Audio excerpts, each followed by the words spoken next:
Thanks very much, Gloria. Now, have a short video to play before I begin my remarks. So, stats to put the video up.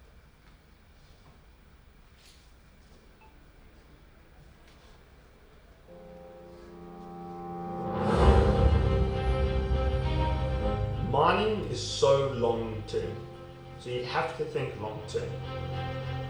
The Saskatchewan jurisdiction is one of the best mining jurisdictions in the world from a geopolitical standpoint, an operating standpoint, from a financial standpoint, from a government regulation standpoint.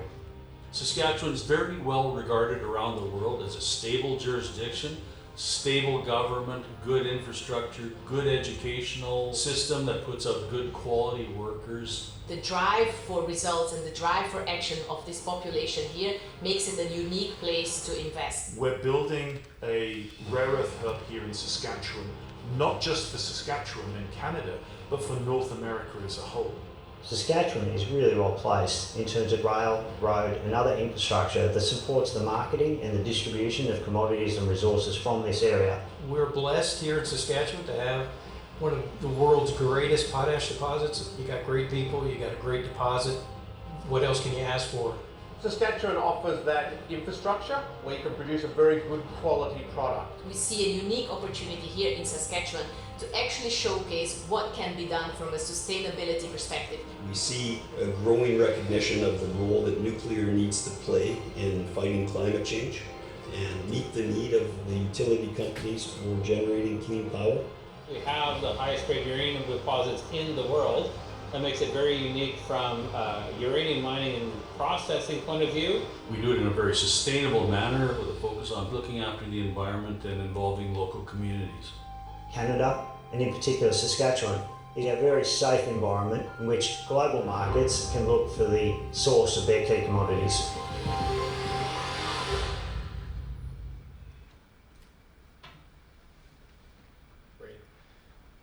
Well, thanks again, Gloria, and thanks to Tribeca and the conference organizers. Pleasure to be here, and appreciate all of you taking your time out of the conference to learn a little bit about Saskatchewan. As mentioned, my name is Greg Edisness. I'm the Managing Director of the Government of Saskatchewan office here in Singapore. So the province of Saskatchewan has an office here in the Canadian High Commission, and we represent the economic interests of the province throughout Southeast Asia. So I'm joined today by Jacqueline Lee, who's our Trade and Investment Officer here in Singapore. So our role is really to make connections between potential investors, buyers, R&D partners, academic institutions, what have you, with counterparts in Saskatchewan. And it's great to be at a conference like this because normally in this region when I give presentations, very few people have actually heard of Saskatchewan. They may have heard of Quebec or Ontario or Alberta due to oil, or maybe British Columbia. But just out of curiosity, who has heard of Saskatchewan, the province, in this room? Okay, so half, just a little bit more than half. So that's pretty good, I can tell you, in general, because it is a smaller province in terms of population, and not many people, unless they have business there, will travel there. But it happens if you're in the mining industry, you often have business in Saskatchewan. So just as a bit of a refresher for those that know, introduction for those that don't, Saskatchewan is located in the Prairie region of Canada. It's a very large geographic region, about the size of France, just about the size of Texas. But different than those jurisdictions, there are 1.3 million people that live in this area, just 1.3 million people. So if I'm giving a presentation in Manila or in Jakarta, in that neighborhood, there's usually more people that live in the entire province in Saskatchewan. But if you look at the map, essentially the upper half is forest area, and the bottom half would be agriculture land. So Saskatchewan actually has 40% of Canada's arable farmland. So there's a huge amount of room to grow things. There's 100,000 freshwater lakes in Saskatchewan, so tremendous in terms of resource development. And with all of that room to grow and produce, we do an awful lot of that. Saskatchewan exports about 80% of what it produces. And you can see, based on the statistics, we're talking about pretty large figures. In over two fiscal years, 23 and 24, Saskatchewan exported over $100 billion in goods. Not bad for a province of 1.3 million people. And I can tell you a lot of that actually comes to Asia, also comes here to Southeast Asia. For example, potash is used across Southeast Asia in the agriculture industry, and cereals, so particularly wheat, is used across the region, whether it's Indonesia or Malaysia. So we have a great deal of experience exporting to this region. When it comes to mining and critical minerals, Saskatchewan is very fortunate to have a number of very in-demand minerals. We have 27 out of the 34 minerals Canada has identified as critical. So this includes lithium, cobalt, and nickel, which of course are electric batteries, rare earth elements for wind turbines and smartphones. We of course have uranium and potash, and I'll talk a bit more about our position as a producer and exporter in these areas. Saskatchewan is Canada's top helium producer and possesses immediate opportunities for lithium extracted directly from brine, high demand base metals like copper and zinc, battery materials like nickel and cobalt, and various rare earth elements.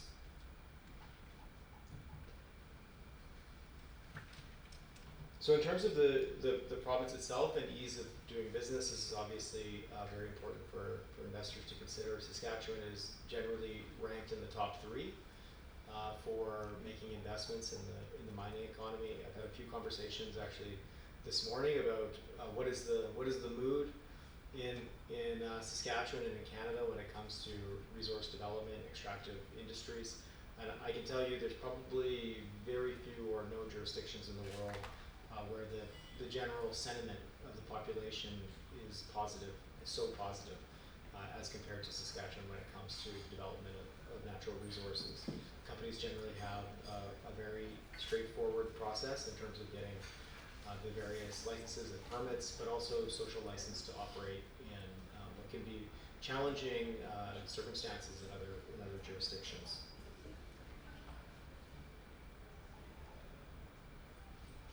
So when it comes to mining investment, we're definitely seeing Saskatchewan emerge in Canada as a leading destination. In the recent year, expenditure reached $7.1 billion, capturing 26.7, so more than a quarter of all of the mining investment actually happened in Saskatchewan within Canada. So this is major capital commitments to build and expand mines, and you will, for example, BHP. You'll have heard a number of Australian accents in the video. No surprise there. Companies like BHP have massive investments in Saskatchewan, particularly in the potash sector. So when it comes to critical minerals, this is a very intentional strategy by the government to focus on it, and it was formalized in a strategy document that was released by the government of Saskatchewan in 2023. So this is really a cross-government strategy to develop this industry, to align the different policy mechanisms, the incentives, the approval processes, the engagement, social license development, all within a strategy for the government. And it's really designed to accelerate the growth of this industry, but as well to develop innovative technologies to get these projects rolling in a fast and efficient manner.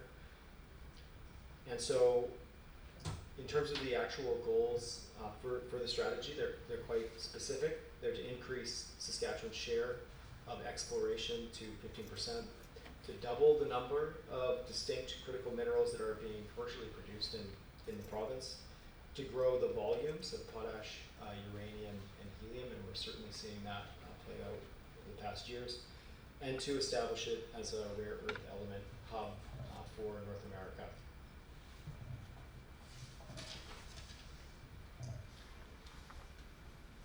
So annual exploration in Saskatchewan has been growing strongly, surpassing 400 million. This spans everything from grassroots exploration to project evaluation all the way to development. So we are actually well positioned to meet the first goal of hitting 15% of all Canadian exploration and investment, and also the goal of 15.6 by 2025. When it comes to the critical minerals that are produced, I think most folks in this room will know that Saskatchewan and Canada in general produces potash, uranium, and helium. We have 10 world-class mines in potash, 2 in uranium, and also 9 purification facilities for helium. And the goal is to double the number of critical minerals produced by 2030. There are a number of projects well underway. If you think about Foran Mining's Advanced Copper project, also Prairie Lithium, which is part of Arizona Lithium now, they're pioneering direct lithium extraction technology from subsurface brines. So there's a lot of work now pushing forward to meet that objective. When it comes to potash production in Saskatchewan, this is often of interest in this part of the world because it's a very in-demand commodity. We are seeing significant investments in Saskatchewan. I mentioned the BHP investment. They have a significant presence actually here in Singapore that is set up actually to sell all of the additional potash resources that are going to be produced out of that mine. We also have Canprotex's office here, which is the marketing arm of Saskatchewan potash producers here in Singapore. So this is a very important commodity here in Southeast Asia, and there's major capital investments that are now being made in this industry. Uranium production. I know that there's a session going on just across the hall that is actually focused entirely on uranium, and I think that obviously Saskatchewan has been a leading producer of high-grade uranium for decades, and that is continuing. There's significant new production that has come online in the last number of years. There's also, of course, NextGen's project. If you haven't had a chance to connect with NextGen, they were here last year, they're here this year. They're building the first new uranium mine in Canada in decades, and it will be an extremely large producer when it is come to development. So they have also received both provincial and federal approval for the development of that mine, so it's certainly not a pie in the sky project that is moving forward very, very quickly. One resource that is maybe typically not that well known about Saskatchewan is helium. Obviously helium is used in various different purposes such as MRI machines, semiconductors, fiber optics. And Saskatchewan right now produces about 3% of the world's helium. And the ambition is to raise that to 10%. So that's gonna take a significant amount of investment. There's already about $500 million that's been invested in this area. There's also talk about a future liquefaction facility. So if that's something that you're interested, please feel free to come and speak to Jacqueline and I. When it comes to rare earths, this is certainly a key part of the government strategy, is to become a hub for not just Canada, but for North America. And a key part of that is the Saskatchewan Research Council. It's maybe not as well known as the Canadian counterpart, NRCan, but it is a major research and innovation hub that exists in Saskatchewan. It's the second largest in Canada, and they have been set up to develop a rare earth processing facility. They are also setting up and developing a microreactor called the Edisness microreactor when it comes to nuclear. So this is kind of a hidden gem in Saskatchewan when it comes to innovation and resource development. So the three strategies that are really focused on rare earth is the partnership with the Saskatchewan Research Council. Both the provincial and federal government have made significant investments into the development of SRC's rare earth capabilities. The second is encouraging private sector partners to come in and be part of the story to potentially make investments in processing facilities.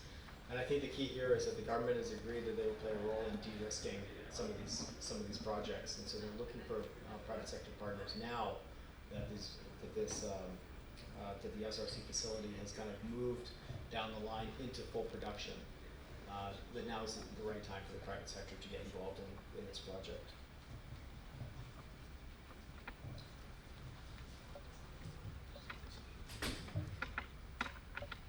just quickly on SRC, this facility is actually now operational as a demonstration facility. It is one of the first vertically integrated commercial scale facilities in North America capable of taking monazite ore concentrate and producing separated rare earth oxides, including valuable magnet materials like neodymium and NdPr, has an initial processing capacity of 3,000 tons of ore per year. And so the idea is to establish Saskatchewan and the SRC facility, but also the ecosystem that's built around it as a hub for North America when it comes to rare earth processing. I'll just touch quickly on some incentives. I can obviously share these in more detail if we have a conversation, but they are some of the most aggressive incentives that exist in North America, certainly in Canada. So that's 30% mineral exploration credit, 25% rebate on exploration, drilling, 15% transferable royalty credit for processing facilities, and a 25% innovation credit for novel extraction technologies when it comes to critical minerals.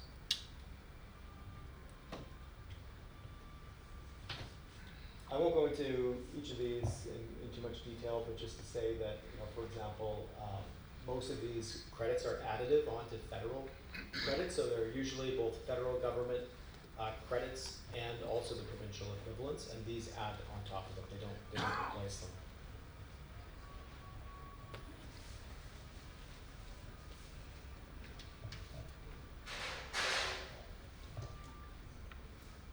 I think one of the things that the government has really focused on is the geoscience, the geology of the province, and sharing as much data as possible with companies that are interested in doing exploration work, and they continue to invest in these capabilities. And companies that come and visit us in Saskatchewan, they will go and visit actually with the Ministry of Energy and Mines to go and view all of the data that's available, and it really is to reduce the cost of identifying potential projects.